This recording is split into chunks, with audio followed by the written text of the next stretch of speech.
Amid the deteriorating economic situation in Russia, there is a concern that the United States might offer Putin a golden parachute and sanctions relief in exchange for withdrawing troops from Ukraine. This is only a speculative scenario, but the West genuinely worries about Russia's future and fears allowing it to collapse. However, should Russia be saved this time? And how many times has the US already saved it? Hello my friends, my name is Artur Rehi and I am an Estonian military blogger and reserve soldier.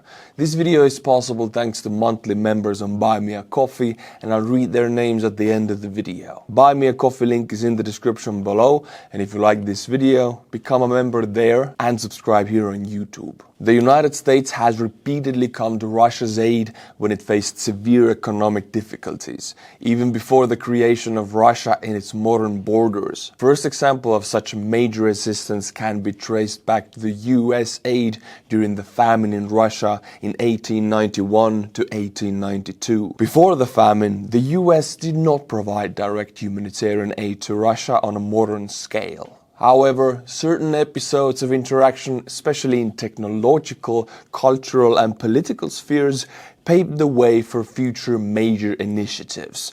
Have you heard that the flavored air category is quickly becoming the leading alternative to vaping and smoking?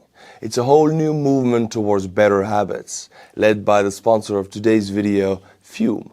Fume is an award-winning flavored air device that draws flavor to your mouth, not your lungs. It's a great way to satisfy your oral fixation with non-toxic flavors, free from nicotine or vapor, and it's safe to use anywhere. If you're used to vapor, Fume may not be as strong as you'd expect first, but it also doesn't leave you in a hospital bed. Fume can be compared to a herbal tea if vapor was compared to a sticky soda, not as sweet and a lot more natural. Psychology shows stopping a bad habit of cold turkey is very hard on your brain. Fume works by replacing your hand-to-mouth fixation, calming nervous tensions through fidgeting and distracting you from your bad habit with delicious flavor.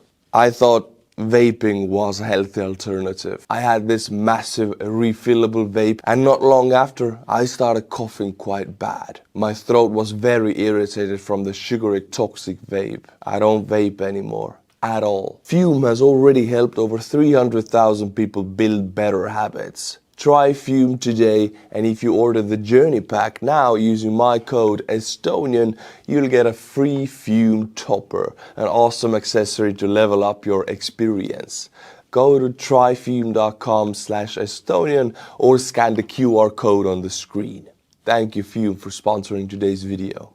Triggered by a year of poor harvest, the famine of 1891 to 1892 affected the Volga region, central Russia, and other areas, impacting millions of people. This famine marked the first instance of US humanitarian aid to Russia. During the crisis, a large-scale campaign was organized in the United States to assist the Russian population. The American charitable organization, religious communities, and individuals began collecting money and food for shipments to Russia. In 1892, two American ships, Indiana and Missouri, arrived in the port of Libau, now Liepāja in Latvia, with food supplies. The United States sent significant quantities of flour, grain, canned foods, and other products to Russia.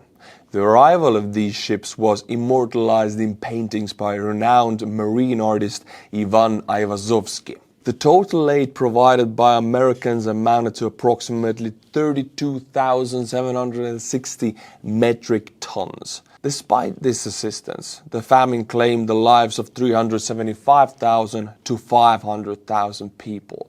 Up to 30 million people were affected, with around 15 million in extreme need. Alongside drought and crop failure, one of the main issues was the poor administrative organization of the Russian government, which would become a hallmark of the future Russian humanitarian catastrophes. The next time the United States had come to Russia's aid wasn't long coming. The revolution and the civil war of 1917 to 1920 devastated Russia's economy, and the American Relief Administration, or ARA in short, established in 1919, stepped in to help. The organization was created to assist many countries, with its largest recipient being Poland, much to the irritation of the newly formed Soviet Russia, which sought to occupy Poland during the Civil War. In addition to Russia and Poland, aid was provided to Armenia, Czechoslovakia, Finland, Estonia, Latvia, Lithuania, Serbia and Romania. At first, the ARA directed aid to the anti-Bolshevik Russian government of Alexander Kolchak, but in 1921 it agreed to provide assistance to Soviet Russia under a number of conditions and strict distribution controls.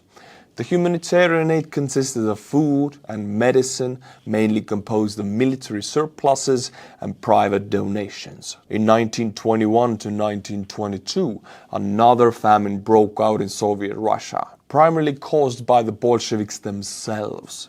The Civil War devastated agriculture, and the introduction of the grain requisitioning policy worsened the situation dramatically.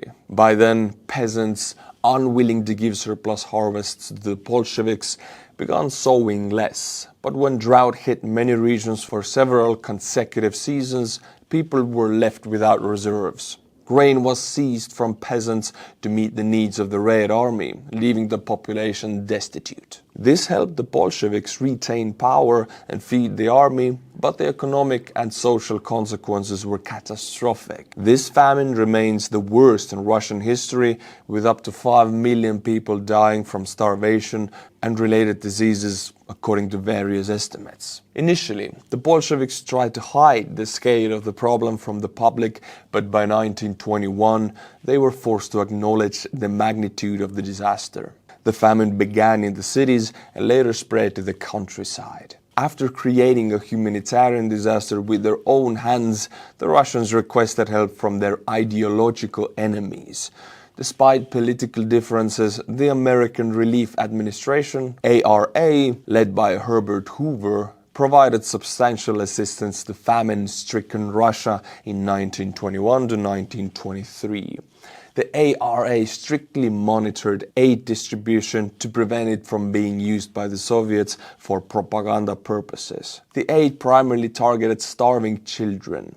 Special canteens were opened where hungry children could receive meals with special cards, as well as medical care where possible. Taking food outside these canteens was prohibited. In total, the US fed over 10 million people, about 1/10 of the entire population. Aid was delivered to more than 28,000 cities, and over 1.25 million food parcels were distributed. These parcels were purchased in the US by private individuals and later found recipients in Russia. Over 15,000 hospitals were repaired, serving more than 80 million patients. 10 million people were vaccinated against epidemic diseases. Congress allocated over $59 million, equivalent to more than $1 billion today. Imagine that. Potentially thousands, if not hundreds of thousands of Russian lives were saved solely thanks to the US aid to the starving Soviets. This aid has been forgotten in the USSR and modern Russia, while Soviet propaganda later portrayed the narrative that the insatiable Western capitalists profited from helping impoverished Russia, omitting the fact that it was free. From the very beginning, Soviet citizens viewed American aid not with gratitude, but as something taken for granted, as if Americans owed something to the Russians and helped only with some secret selfish motive.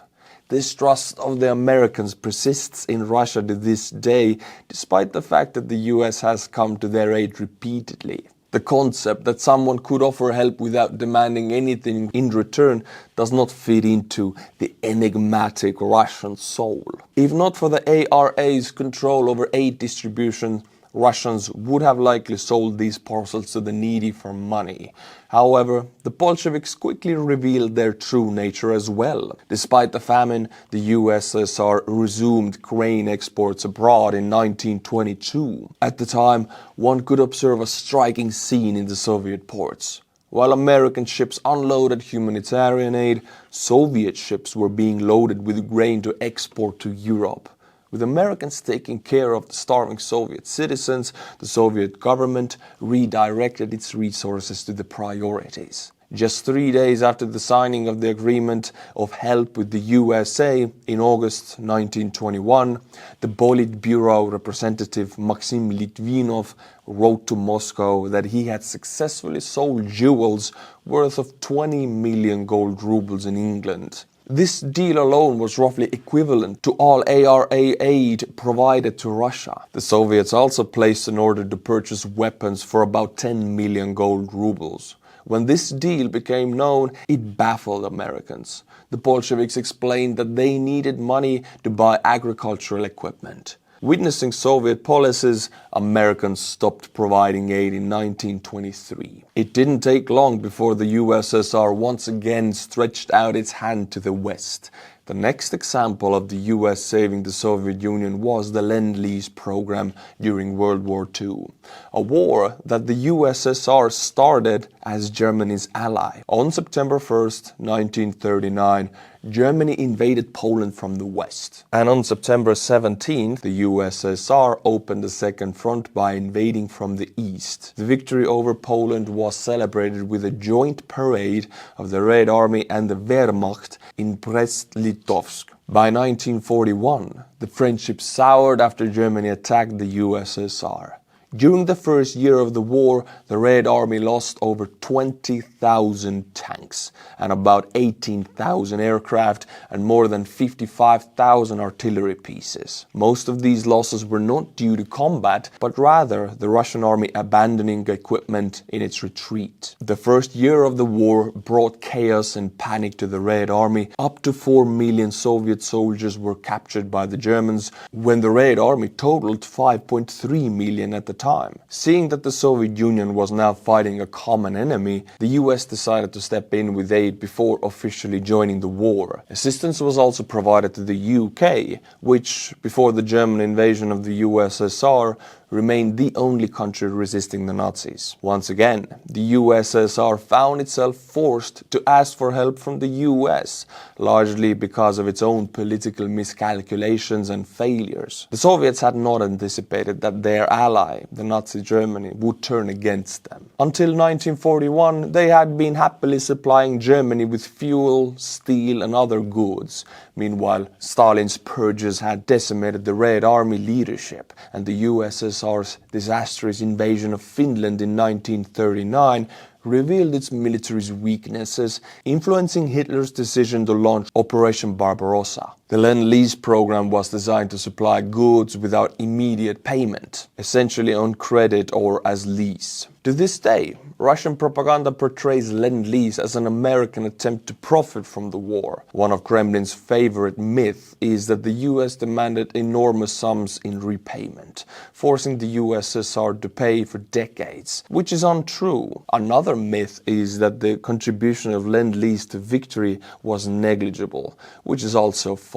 The program's terms were straightforward. Surviving equipment could be returned without a cost, and payments were only required for equipment the USSR decided to keep. Destroyed equipment did not need to be paid for. For the USSR, Lend-Lease became a crucial lifeline, especially in the early years of war when Nazi advances left the country in dire straits. The first shipment to the Soviet Union was sent in October 1941, just months after the start of what Russia calls the Great Patriotic War. Under the program, the USSR received goods worth over $11 billion at the time, equivalent to around 165 billion in today's terms.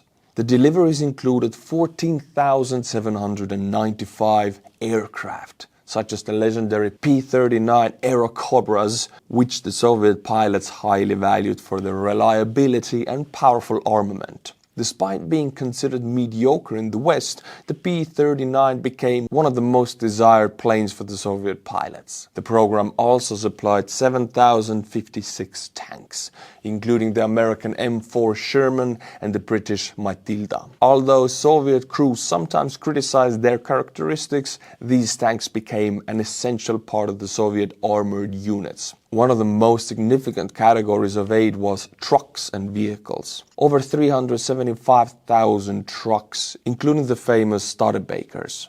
These trucks were not only backbone of the Soviet logistics, but also used to tow the Katyusha rocket launchers. Additionally, the US shipped 4.5 million tons of food, including canned meat, butter, grain, and even Spam.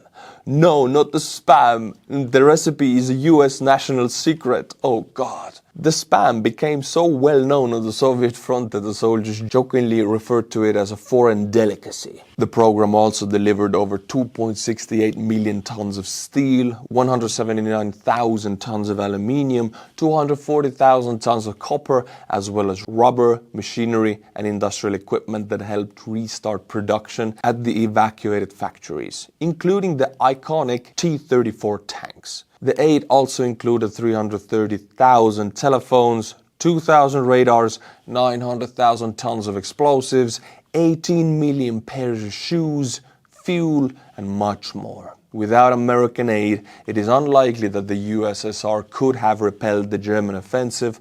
Additionally, without Lend-Lease, the Soviet Union would not have been able to occupy the territories that came under its control after Germany's defeat. In the end, the Allies inadvertently helped create the very monster that became their ideological adversary for the next 50 years and occupied half of Europe. Was the aid to the USSR justified? That depends on who you ask, a Brit or an Estonian. There were also a lot of humorous moments. In the spring of 1943, a United States State Department delegation arrived in the USSR to discuss the Lend-Lease issues. The Soviet representatives who attended the meeting were dressed in long leather coats. The Americans, puzzled, asked through an interpreter why the delegation was being met by drivers and not officials. The confusion arose because the leather coats, included as the part of the Lend-Lease shipments for truck drivers, never reached the drivers themselves. Instead, they were appropriated by the higher-ranking officials. Leather coats had been a status symbol since the revolution and the NKVD era because they were easy to clean, an important feature for those whose work might involve blood. Another interesting fact, during the Korean War in 1953, American forces encountered their own Lend-Lease trucks, which were now being used by the North Korean army, backed by the USSR. When it came time to settle the Lend-Lease bill, the Soviet Union did everything it could to avoid repayment. After the war, the US demanded compensation, but negotiations dragged on for decades. In 1947, the USSR offered to pay only $170 million of the $11 billion owed, which the US rejected. After years of haggling, in 1972, during a period of détente, the two sides agreed on $722 million to be repaid by 2001. However, payments were frozen in 1974 due to the Jackson-Vanik Amendment, which restricted trade with the USSR. Payments resumed only in 1990, and the final settlement occurred in 2006, when Russia, as a USSR's legal successor, paid off the remaining amount. Thus, the USSR ultimately repaid only about 7% of the original Lend-Lease value. In return for American generosity, the Soviets offered ingratitude and accusations of war profiteering. Russians continued and continue to view the US as an enemy, no matter how many times America has come to their rescue. Throughout its history, the Soviet economy remained in dire straits, relying heavily on the export of raw materials, grain, oil, precious metals. The next instance of the US aid to Russia came less than 50 years later.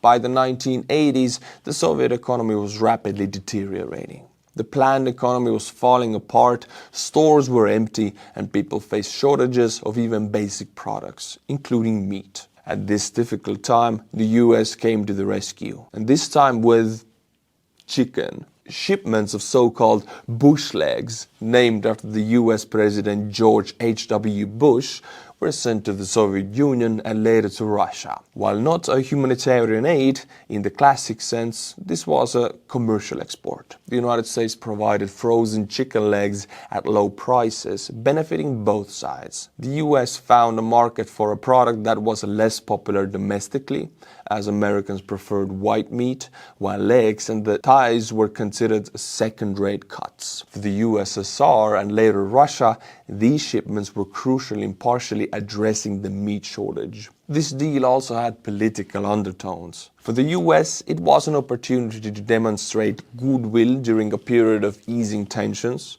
while for Soviet leadership, it was a temporary solution to the food crisis. The chicken import began as part of normal trade agreements, sometimes reinforced by government-level accords. After the collapse of the USSR, shipments continued into the 1990s, making bush legs a very popular product. Despite repeated aid, Russians' attitude towards the US and the West have always remained hostile. Democratization in Russia did not occur even after Western markets opened to it and stores were filled with products from the enemy countries. Just as during Lenin's or Stalin's era, the profits from raw material exports were primarily used for the needs of the leadership, the military and propaganda, while the majority of the population remained impoverished. Once again, the short-sighted and aggressive policies led Russia and the world into crisis, and soon another moment will come where Russia reaches out to the world for help. This time,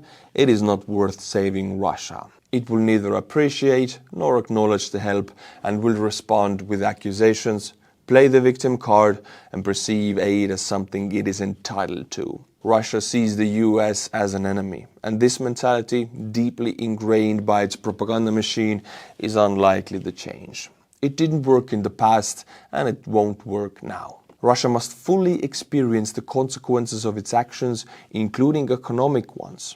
Offering help now would only allow Russia to return, rebuild resources, and continue its aggression in Ukraine or another country. Saving Russia will always threaten the safety of other nations. Past mistakes should not be repeated. My friends, thank you for watching this video and thank you for educating them yourself on the true history of the Soviet Union and the United States' aid to the Soviet Union. This video is possible thanks to Buy Me a Coffee monthly members, and now I'll be butchering their names with my Estonian pronunciation. Janone Joulupukki, Team 49, Stephen Ravndal, Karle Samuel Staki, Rai and Marni Pekkeris, Mark Sveney. Thank you to each and every one of you. If you like my channel, become a monthly member and buy me a coffee and subscribe to this YouTube channel right here. Until my next video, my friends, which will come very, very, very soon, Slava Ukraini and bye-bye. Try Fume today, and if you order the Journey Pack now using my code Estonian, you'll get a free Fume topper, an awesome accessory to level up your experience. Go to tryfume.com/Estonian or scan the QR code on the screen. Thank you Fume for sponsoring today's video.